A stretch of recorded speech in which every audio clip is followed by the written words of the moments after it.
Hello everyone, and welcome to our second live recording of Let's Talk Activism. My name is Bailey Smith, and I am a third-year strategic communications major at Hampton University from Columbia, Maryland. And today I have the privilege of hosting this event with my wonderful co-host, Jordanos Balina.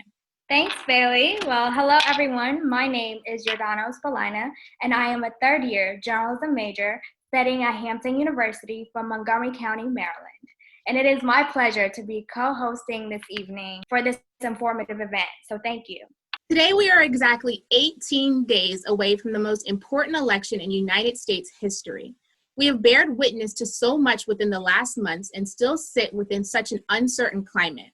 On November 3rd, so many of us will be voting in our first presidential election. And one thing that those among myself and Jordanos' age group rarely get to do is have conversations with elected officials and really allow our voices to be heard.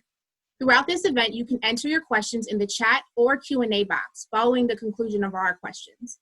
That being said, on behalf of Let's Talk Activism, as well as the entire Let's Talk About It crew, Jordanos and I are elated to welcome this episode our honorary guests, U.S. Congresswoman Elaine Luria and U.S. Congressman Bobby Scott. So let's talk politics. Before we start with our questions, we would like to introduce U.S. Congresswoman Elaine Luria. Representative Elaine Luria presents Virginia's 2nd Congressional District. Prior to her election in 2018, Representative Luria served 2 decades in the Navy, retiring at the rank of commander. Representative Luria served at sea on 6 ships as a nuclear surface warfare officer, deployed to the Middle East and Western Pacific, and accumulated her Navy career by commanding a combat-ready unit of 400 sailors. A member of the House Armed Services Committee and the House Committee on Veterans Affairs, Representative Luria was one of the first women in the Navy's nuclear power program and among the first women to serve the entirety of her career in the combatant ships. She leads the House Veterans Affairs Subcommittee on Disability Assistance and Memorial Affairs and is Vice Chair of the House Armed Services Subcommittee on Sea Power and Projection Forces. Of all members in the House Democratic Caucus, she served the longest on active duty, having completed 20 years of active military service with the U.S. Navy.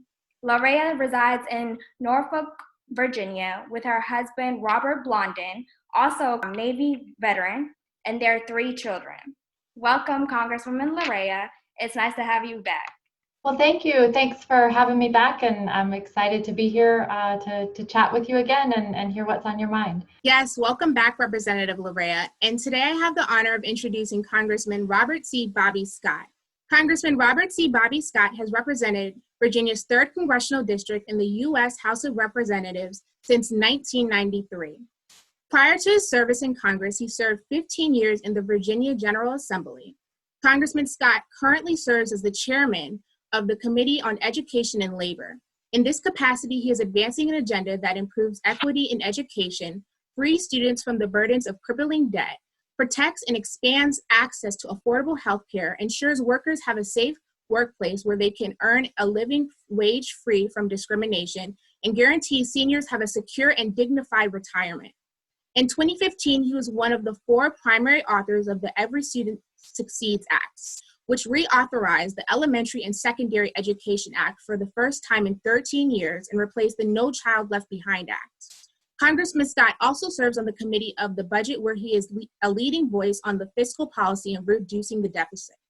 As a former member of the Committee on the Judiciary, he is a leading advocate for reforming our nation's broken criminal justice system. He has successfully worked to pass bipartisan legislation to reduce mandatory minimum sentences, reform the juvenile justice system, and require reporting and federal data collection of deaths that occur in police custody, jails, and prisons. Congressman Scott resides in Newport News, Virginia. He is a graduate of Harvard College and Boston Law School. He also served in the Massachusetts National Guard and the United States Army Reserve. Welcome, Congressman Scott. Thank you. Good to be here. Welcome, Representative Scott. Thank you for being here. Our first question is for both Congresswoman Luria and Congressman Scott. And as you may know, myself, our crew, and some of our audience members this evening are Hampton University students in Virginia. And returning back on campus has become a growing concern due to the rapid spread of COVID-19. How does your campaign plan to ensure that Virginia's various campuses remain safe in the midst of universities planning an on-campus return, either in the winter or spring? Well, first, it's a pleasure to be with you and Elaine Luria, who is doing a phenomenal job in her first 2 years, and we look forward to her continuing. The challenge for colleges is difficult because many colleges don't have all the resources they need to open. For colleges, there's strategies that you need. You're bringing people from all over the country into one place. Some areas of the country have outbreaks that are much worse than others. And so they all come, you assume they're going to come with the same percentage of infection as the area they left. And they get there, unless people are tested before they get there, you don't know what you're dealing with. The insidious thing about this this infection is that there's a 3 to 14-day latency period where you don't even know you have it and you're contagious. And so unless you're testing people, and there's one meatpacking plant where since other meatpacking plants had problems, they didn't have any problems there, but they just tested anyone just to see what was going on. Hundreds of people tested positive, no symptoms. And so if you bring in people from all over the country into a college setting, you have to do testing and you have to do follow-up testing. The fact that you're not infected today, 2 weeks from now, you may have run into somebody and gotten a problem. And so you need frequent testing, you need contact tracing, you need masking, you need the same kinds of things that protect people from the virus in general. Regrettably, this president isn't taking this thing seriously. And you have people wandering around the country thinking wearing a mask is a political statement. No, it's a situation where you're protecting the public from the virus. And so you need to do all the things that are important. Once you're on campus, you have to be careful about where you go. You can't go into off-campus bars because that's been one place that's been found to have problems. You have to be careful about where you go. But once you're on campus, you have to do all the things that you need to do. You can do it, but it is, unless you have all the resources and have testing, contact tracing, masking, and can socially distance, you can't do it safely. You have to do some of the larger classes, some of the lecture classes where you've got a couple hundred people in the classroom. You can't do that anymore. You have to have you have to do that by electronics, and you have to do things that you have to check your infrastructure to make sure you have proper ventilation. Ventilation, if you're sitting up in a stuffy room, somebody breathing the virus is going to infect everybody. If you have proper ventilation, you have some defense against it. So there are a lot of things that need to be done.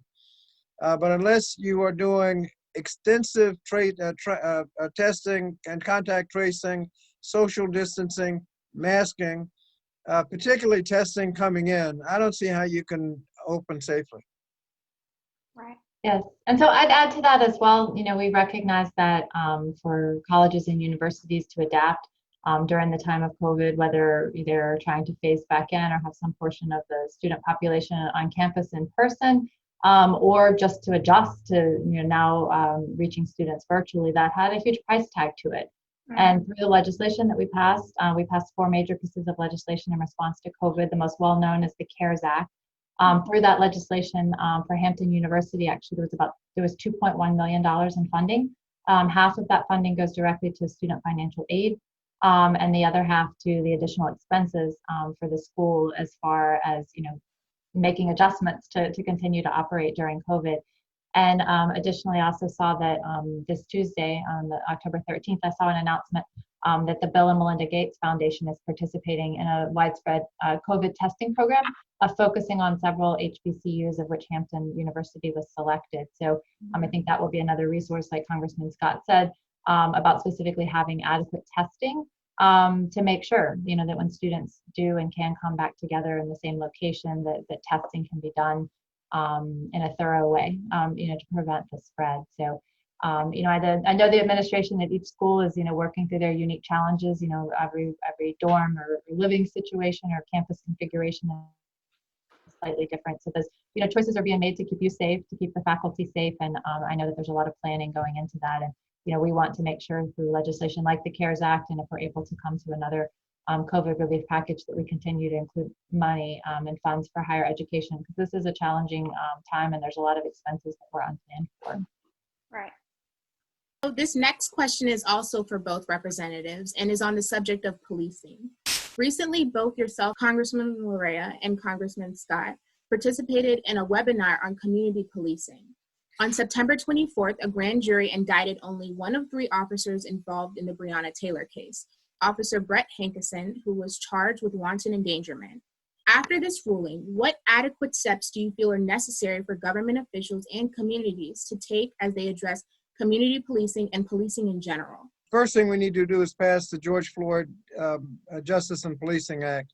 That's something that will go a long way in making sure that, one, you ban no-knock warrants, which was the chief culprit in this case. Also chokeholds and racial profiling. You collect a lot more data. You have national standards on things like training and de-escalation and implicit bias, use of force. You also have just tweak a couple of laws that will make it vastly easier to hold police officers accountable for misconduct. You make investigations of patterns and practices much easier. But the main thing that people can do is you can vote. Policing is really a political situation. We saw in George Floyd's case that the Attorney General, Keith Ellison, who used to be a very strong member of the Congressional Black Caucus, a few years ago decided to run for Attorney General in Minnesota. He won a close election. He took over the prosecution of the George Floyd case. And right after that, the charges on the first officer were enhanced and the other 3 got arrested. Now, what would have happened if he had lost that close election? Elections have consequences. And in the Breonna Taylor case, I haven't seen the analysis of, they have released the grand jury presentations. I haven't seen the lawyer's analysis of that, but I suspect that it wasn't a good presentation, because there was plenty to show where a indictment could have been made. Indictments are hard to get in these cases. I mean, you have to prove beyond a reasonable doubt that the police officer had the intent and malice of forethought to kill somebody and did not do it out of self-defense. Well, that's a hard burden to show. But in that case, I think with the no-knock warrant and the confusion as to whether or not they identified themselves, it seems to me that I'd like to see that analysis. But the things that we can do is we can vote. The local police are controlled by the local city council. I mean, the chief of police is appointed coming from the mayor and city in Virginia anyway. Mayor and city council appoint the city manager. City manager selects the chief of police. That's a political decision. Who gets picked? The chief of police didn't fall out of the sky, and the people they hired didn't fall out of the sky. You wonder, how did some of these people get hired? If the right people had been selected as chief of police, a lot of these people never would have been hired in the first place. That is a political consequence of, elections have consequences. And so people can't sit by and watch other people vote and elect the mayor and city council and then not participate and then expect the right things to get done. We have to participate. And also, we have to encourage young people to join the police force. When you have people from the outside doing the policing, you're going to have a problem. You have to have people in Hampton, for example, that grew up in Hampton. went to high school in Hampton, go to church or other organizations in Hampton. Not just a residency requirement where they came from Chicago and they got to live in Hampton. No, I mean grew up in Hampton, so that whatever they do during the week, on the weekend, they got to explain it to people. You have a different attitude when you know that this person may be related to somebody that you know, rather than, I shoot the person, I'm never see him again, it's not going to come back to haunt me. You just have a different attitude when you grew up in the community, and making sure that those that are people serving on the police force is really just a political question. And so you got to vote. Yeah. So, what I would say is that, the case of Breonna Taylor is very tragic, and the practice of no-knock warrants clearly led to the confusion, what ensued after that and her death. And so I'm very glad to see that the General Assembly in Virginia has passed, both the House and the Senate have passed a ban on no-knock warrants. I know that will go to the governor for signature, but at the federal level, that's also included in the legislation that Congressman Scott mentioned, the Justice and Policing Act, which I co-sponsored and also voted for.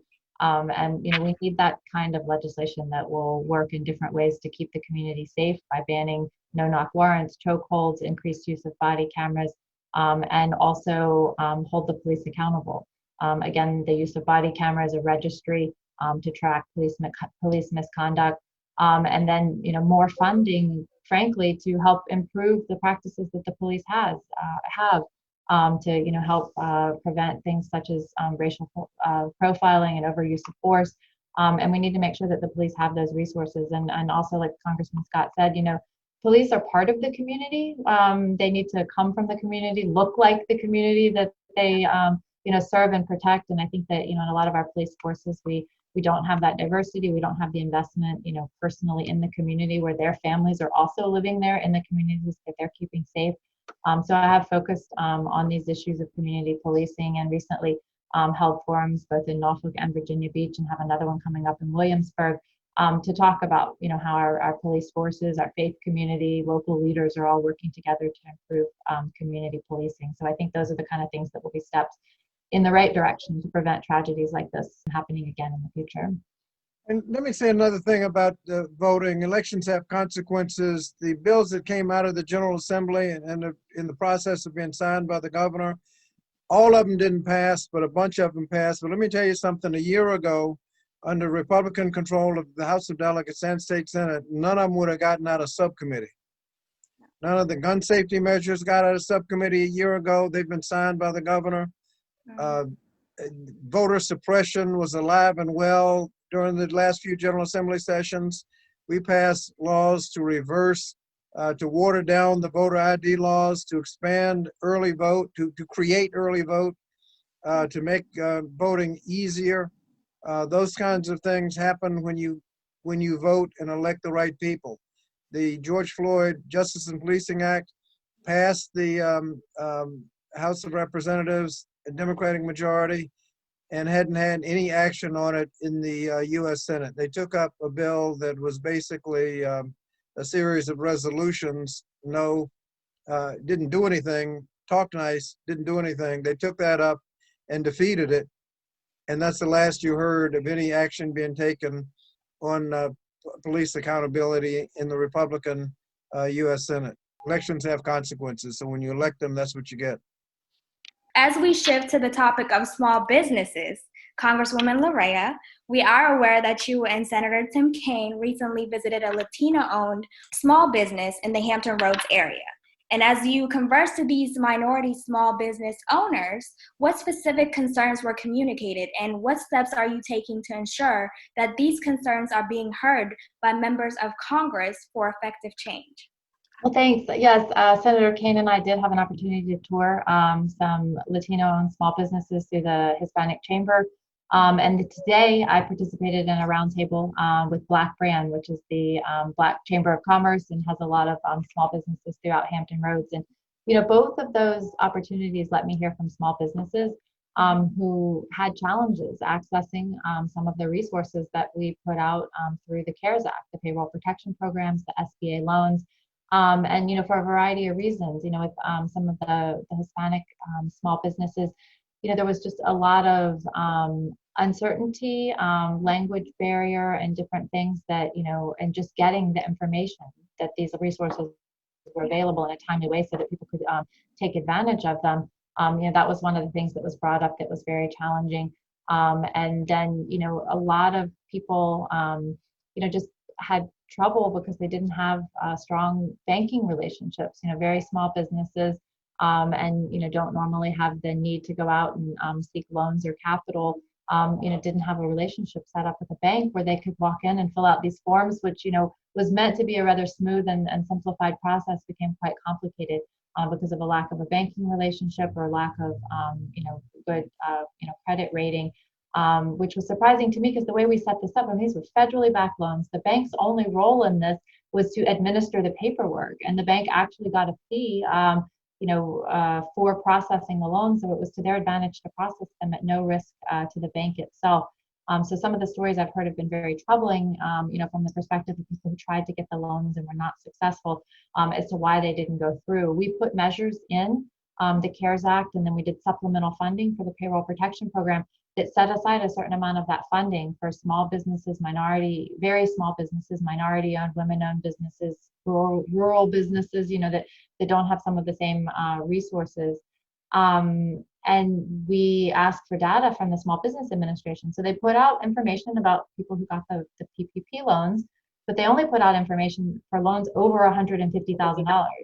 80% of the loans were actually less than $150,000. So we don't really have that data to observe whether it was distributed equitably, as well as any of the demographic or geographic data as to where those loans went. So I think it's very important that we make sure that the resources that we put out for small businesses in a challenging time like during COVID can reach everyone. And I think we continue to have a lot more work to do on that. Good. So our last question is for Congressman Scott. As you are only the second African American to be elected to Congress in Virginia's history, seeing the historical impact that the Biden-Harris ticket has made, if they are elected, what excites you the most about working with the new administration? Well, there are a lot of things that we have passed through the House. Hopefully, we'll have a Democratic Senate and a Democratic president who will sign the bills. If you just look at what we've been able to pass in the House, it's been blocked in the Senate. You'll see the excitement that we have. We passed legislation increasing the minimum wage to $15 an hour. That passed. We're in the process of considering a College Affordability Act. That'll be the next thing on the agenda, where we can significantly increase Pell Grants and significantly make student loans easier to take out and easier to pay off, with lower interest rates and more programs for discharges. The administration of laws, there's a thing called borrower defense. When people are defrauded by their college, you don't have to pay off your student loan. If you can prove you're defrauded by the college, you don't have to pay off your student loans. Basically, in the for-profit trade schools, a lot of them are just you're not getting value for your money. Let me just be charitable. And a lot of them have been found in outright fraud. This administration has been making people pay off those loans right and left. They don't like the borrower defense. And even when there's provable fraud, they're not going to get rid of it. Working with an administration that's going to look out for students rather than the businesses will be helpful. But basically, working with somebody, when everybody knows there's a wealth gap in America, Yeah. and we've been doing what we can to reduce the wealth gap. I'd mentioned the minimum wage, college affordability, because the best jobs go to those with the best education. The PRO Act, which makes it easier to form a union, to get into a union. Union workers make significantly more than people comparably situated in a non-union situation. They also get better benefits, safer workplaces, and equal pay. In a union contract, men and women, blacks and whites, for equal jobs get equal pay. There's no differential. And so those are all initiatives. We're promoting legislation to eliminate discrimination. If you've done all you can do, you ought not get your reward sabotaged by discrimination. And finally, all of that is within the jurisdiction of the Ed and Labor Committee. There's one important thing for wage wealth disparity that's not in our jurisdiction, and that's home ownership opportunities. Most middle-class families have a significant portion, if not all of their wealth in the equity in their home. After 30 years of owning a home, you own the home. And so the full value, and that's an asset. You can send your kids to college with that asset. You can go into business with that asset. If you've been renting for those 30 years, you don't have that asset. And so making sure that the people have home ownership opportunities is a huge part of the strategy to eliminate the wealth gap. But most of the things that we're talking about are within the jurisdiction of the Education and Labor Committee, and working with an administration who will be working with us, not against us, on all of these, will be certainly a delight.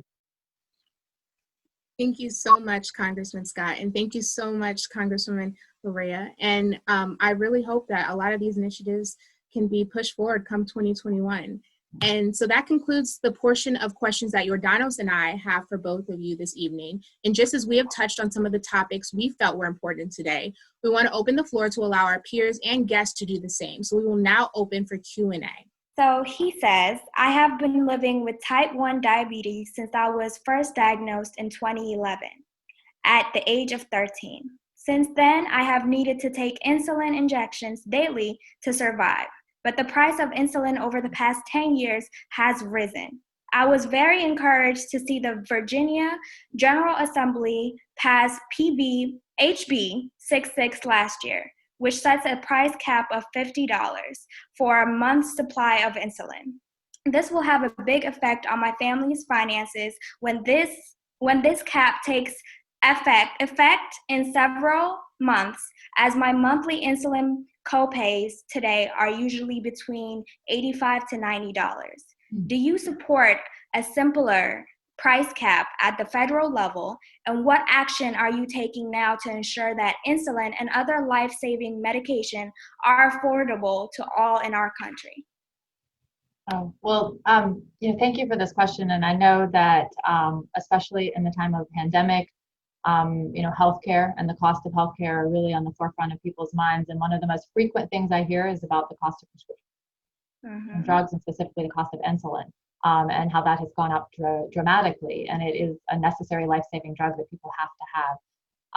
I know that Congressman Scott and I both supported and voted for H.R. 3, which was a major piece of legislation in the House that we passed this year in order to try to curb the rising cost of prescription drugs, to allow Medicare to negotiate for prescription drug pricing. And we need to do more as well to help make drug companies bring their drugs to the market as generics. There has been such a practice of protracting the time frame by which they can continue to charge the higher prices. And there's also legislation that's being worked to try to force them to lower those costs, after the initial patent has expired on the drugs. And we frequently hear, if you were to go to Canada or somewhere in Europe, the same drug costs, a tenth of the price. So, we are working on legislation to try to help that at the federal level. And, much as Congressman Scott said a little while ago, this is one of the very large stack of legislation sitting over in the Senate that hasn't moved. And, this administration really hasn't prioritized these issues of making healthcare more accessible, more affordable, or cutting prescription drug costs. So I think we're both looking forward in the next Congress to having an opportunity to actually making some substantive change on these issues. So, we hear you about the cost of insulin. We've been working on that in the House, and we will continue to work to try to get the cost of insulin and other prescription drugs down. Thank you. Elaine, Luria mentioned the drug bill that we passed to reduce drug prices, but the question had the word copay in it, which suggests that she has insurance, notwithstanding the fact that she has diabetes. Well, yeah, that's great, because since Obamacare, you can get insurance at the standard rate, no questions asked about your history, and get health care insurance at the standard rate, no questions asked. This administration has been, and Republicans generally, have been fighting Obamacare since it began. The House has voted about 70 times to sabotage the ACA. There is a lawsuit pending right now that will be heard in the Supreme Court. The lower court found that the entire Affordable Care Act was unconstitutional, start to finish, including protections for those with pre-existing conditions. The appellate court fussifies it a little bit, and now the Supreme Court's going to have the final word as to whether the entire Affordable Care Act is constitutional or not. And if it is discarded, then we're back to the Wild West, where people with pre-existing conditions will pay whatever the insurance company wants them to pay, without any limitation. Now, I don't know what the Supreme Court's going to do, but I know if we have a Republican Senate, we won't be able to fix it. If we have a Republican president, we won't be able to fix it. If we have a Democratic Senate and a Democratic president, we're protected, because whatever the Supreme Court does, we'll be able to fix it in the General Assembly. We know the Republicans, when they say, "Oh, we're for protecting pre-existing conditions," that's what they said several times during the hearings, when we were pointing out that this new Supreme Court justice is being rushed through so she can be confirmed in time, so she can be there for the consideration of the Texas case to throw out the Affordable Care Act. They want her in there. They said she hadn't made any promises on how she's going to vote, though. So the only thing we can look at is when Justice Roberts switched sides and joined the liberals on the court to make a 5-4 majority, saving the Affordable Care Act a few years ago. She wrote an article, she was quoted as saying she disagreed with that vote. So that's all we got to go on. And so we know when they say they're for protecting pre-existing conditions, that's what they say. The fact that he said it, Senator Cruz said it during the hearing for Supreme Court justice in the middle of an election, when they said 4 years ago that you should never fill a vacancy during a presidential election. The fact that they're there is testimony to the fact that the word of a Republican senator is not good. Right. They said they wouldn't be there, they're there. So then when they say they're going to protect pre-existing conditions, do you believe them? Do you believe them when everything they've done for the past 10 years has been to sabotage the protection? The only bill that's passed, when President Trump came in, he had a Republican Senate and Republican House. The House passed a bill that would, the CBO scored it, so the Congressional Budget Office scored it. Costs would go up 20% the first year. 20-some million fewer people would have insurance. The protections for pre-existing conditions will start to evaporate, and because they don't have minimum standards on benefits, the insurance you get could easily be worse than what you already have. They passed it, and then went to the Rose Garden in the White House to celebrate. They would have passed a similar bill in the Senate if John McCain hadn't put thumbs down and killed it in the middle of the night. That bill had no protections, had fewer protections for those with pre-existing conditions. So if you look at what they say when their word is not good, compared to what they do, they've been sabotaging protections for pre-existing conditions all along. You know you can't trust them. And they're rushing this justice through to make sure she can be there to vote to kill the Affordable Care Act. And so people with diabetes, good luck trying to find some insurance if they get there, if we don't have a Democratic Senate and a Democratic president in January 2021.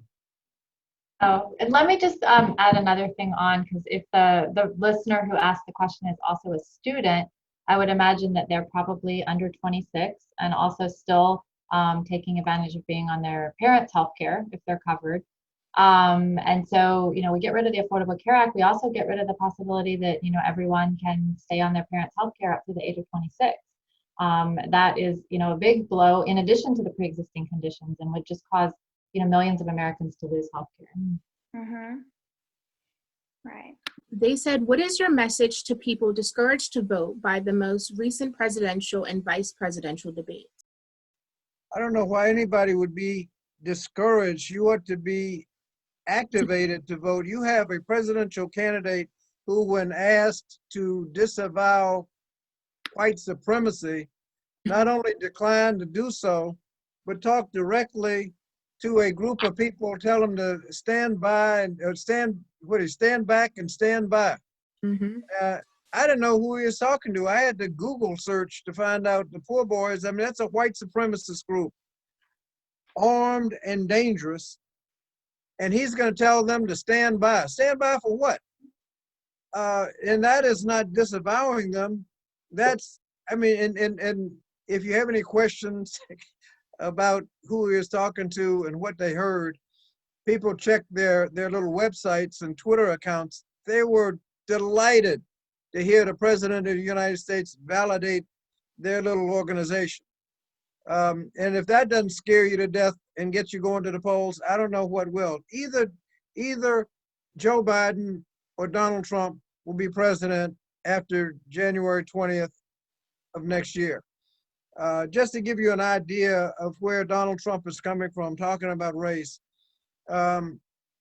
his administration investigated a case at UCLA where a professor was found to have used the N-word twice during a course in class, and UCLA was investigating him. And so the Department of Education opened an investigation on UCLA to see if they were restricting the right of the professor to use the N-word. Whose side is he on? You've got other cases like when the Obama administration was leaving, we had a study that found that public schools today are as segregated as they were in the 1960s and getting worse. And people are trying to do something about it. And so President Obama had a little $12 million national grant program for localities that wanted to voluntarily integrate their schools. They needed technical assistance because the Republicans on the Supreme Court voted the Seattle, Washington, and Louisville, Kentucky voluntary plans to integrate their schools were unconstitutional. But they said you could do it, you just got to do it carefully. So this little grant program would show how you could develop an effective plan that could withstand constitutional challenge. Obama went out, this administration came in and canceled the program before any money could go out. 12 million. You don't need, that's not balancing the budget. You don't even notice that kind of, a national program. Canceled the program before any money went out. I mean, this is the kind of action this administration is taking time and time again. And you saw it when he looked right in the camera and told his friends to stand by. And if that doesn't get you going to the polls, I don't know what else will. Either Donald Trump or Joe Biden will be president. Pence or Kamala Harris will be vice president. And so we need to make sure that the right one gets there so we can get this country back on track. Thank you. Thank you so much for everyone that gave us some questions to answer. Unfortunately, we are running out of time. So we do want to thank you, though, for your willingness to speak up and be heard. And as we come to the conclusion of our event, we want to thank everyone for coming. And special thank you to Representative Elaine Luria and Representative Robert Bobby Scott for not only taking the time to speak with us, but also being transparent and open and just being willing to listen to us. We cannot stress enough the importance of utilizing your basic rights and going out to vote this November. Please do your research. And young adults, as the future of tomorrow, it is our duty to stand up for change. The revolution starts with us, so why not act now? For more information on Congresswoman Elaine Luria, check out her website at luria.house.gov. And for Congressman Scott, go to his website at bobbyscott.house.gov. And to get to know a little bit more about my crew, you can follow us on Instagram, Twitter, Spotify, and you can even check out our website, which we will be listing in the chat below. This has been Let's Talk Activism. Thank you all so much for coming.